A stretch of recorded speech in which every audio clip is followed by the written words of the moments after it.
Today I want to discuss the Guadalupe woman, the 28 million year old anatomical modern human female skeleton that was found in the island of Guadalupe in the Caribbean. I've been waiting to have this discussion for a while because I've been known about this, but I've been looking for good information. I don't want to share false information with anybody, so I've been looking for good information, and I found a nice article that discusses this. Before I read that article, I want to show you some other examples, and then I'll come back to the article. Gold was discovered in the 19th century in California. To get the gold, miners dug tunnels into the sides of mountains at places like Table Mountain in California.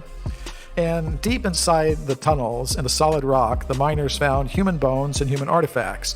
For example, they found many of these stone mortars and pestles.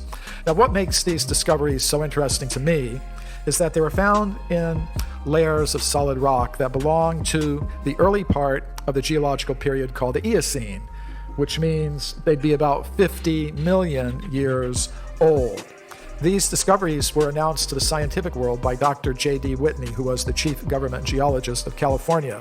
His report was published by Harvard University in the year 1880. But we do not read about these things in the textbooks today because of the process of knowledge filtration. And this is the scientist most responsible for the knowledge filtering in this particular case. William Holmes, an anthropologist at the Smithsonian Institution in Washington. He wrote, "If Dr. Whitney had understood the theory of human evolution, he would not have published that report despite the imposing array of testimony with which he was confronted." I'll translate that for you who don't understand scientese. If the facts don't fit the theory, the facts have to be wrong. And they should be forgotten. And that's exactly what happened. I also studied Dr. Whitney's original maps and field notes, and then I went into the mountains of California. This is Table Mountain as it looks today, and we were able to find some of the old gold mining tunnels where these objects were originally discovered. Now, how far back in time can we go with evidence like this? In the year 1862, a scientific journal called The Geologist published an interesting report. A human skeleton was found 30 meters below the surface of the ground in Macoupin County in the state of Illinois in America. According to the report, above the skeleton was a thick layer of slate rock that was unbroken. That's an important detail. It kind of rules out the intrusive burial hypothesis. And according to modern geologists of the state of Illinois, that layer beneath the slate rock at that place is about 300 million years old. This interesting report from Scientific American from the year 1852 tells of a beautiful metallic vase that was found 5 meters deep in solid rock near the city of Boston in a place called Dorchester. I think there's a place like that in England, isn't there? But this is the American Dorchester.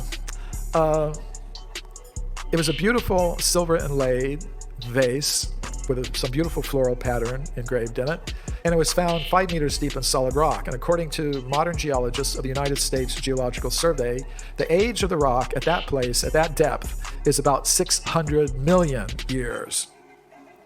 So I could keep you here from now until Christmas going through one case after another because there are hundreds of these, but we don't have time for that. But the point is, there is archaeological evidence that contradicts the idea that humans like us appeared fairly recently within the past 150,000 years on Earth.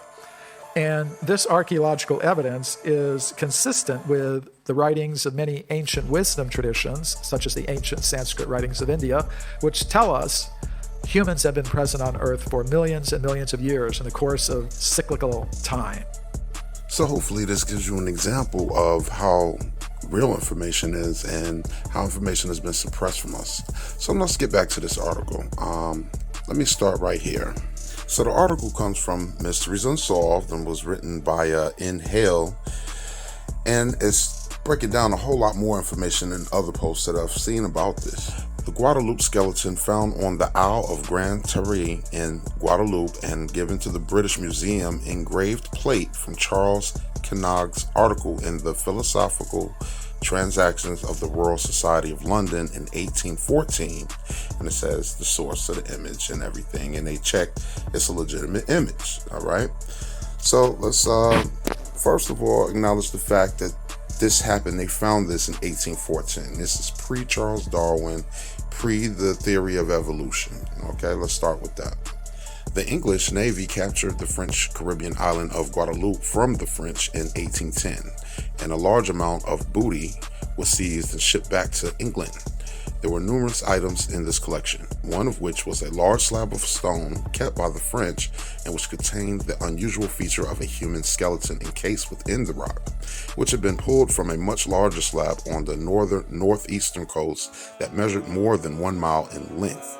So listen, the rock that this skeleton was in a rock formation that was more than 1 mile long, and by their measurements, tens of millions of years old. All right, let's continue.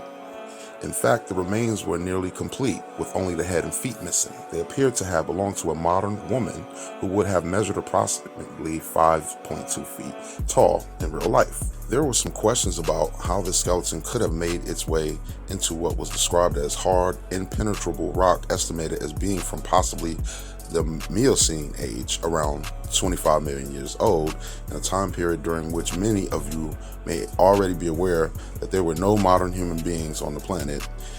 And so would begin the strange, contentious tale of the Guadalupe woman. So they have the assumption that human beings hadn't been around that long, especially in the modern era. They are stuck on this out of Africa, and people evolved from these apes 2 million years ago, and that's completely false, because we have other skeletons that's actually even older than this, and that was found in even more destitute ways that you can't unprove. It's not, nobody could have faked. All right, but anyway, let's keep going. So this is the person, I'm assuming, that was responsible for bringing it back to England. Admiral Sir Alexander Ingles Cochrane, governor of Guadeloupe. All right, and he's the one that brought this skeleton back to England. Admiral Sir Alexander Forrester Ingles Cochrane, the governor of the island at the time, had the mysterious skeleton and its surrounding rock grave transported to the British Museum in 1813, where it would be further examined and discovered that the skeleton was indeed from a modern woman and that the bones themselves had not been fossilized. Well, that's kind of impossible, but that's what they're saying. The stone was also discovered to be a form of sandstone with the unknown age. Nevertheless, the stone surrounding it was estimated to be as old that it was instantly recognized by creationists in the late 19th century as evidence of the biblical Genesis flood.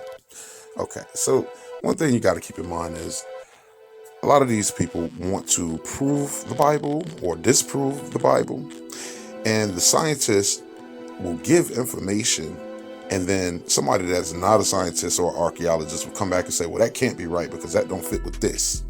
And that's what happens to a lot of these artifacts, and that's why they end up not ever discussing it, because it blows up the theories that they created. That's really actually already blown up, but let's keep going. As an anomaly, the bizarre skeleton was displayed in the museum until it was moved to the Natural History Museum in 1881, where it remained on display, evoking awe and wonder from visitors, especially when Darwin's theory of evolution became popular, as it was perceived by some to be in direct opposition to Darwin's ideas. See, that's what I was just talking about. The Guadalupe woman remained on display until 1967, when it was moved to the museum's storerooms, where it continues to elicit debate to this day. So this artifact exists, and they started shuffling around because of Darwin's theory. Not off of any scientific stuff, but because it does not fit this theory of evolution that they want us to believe. And they still can't prove it, because there's never been missing links between those apes and us. They have found other species of hominids, but those aren't links to us. One of the problems with Charles Darwin is, even though they today might try to say, no, he wasn't a racist, and he wasn't like that, and his work was all scientific. That is not true. And the title of his first book shows you that it's not true. This is the original title of that book: On the Origin of Species by Means of Natural Selection, or the Preservation of Favored Races in the Struggle for Life. Now, guess who the favored races that were struggling for life were? All right? And this is where they get the out of Africa theory from. So no, we're not related to those apes. Their descendants are still alive and they're still apes. Alright, y'all? Until next time, your man King moves in a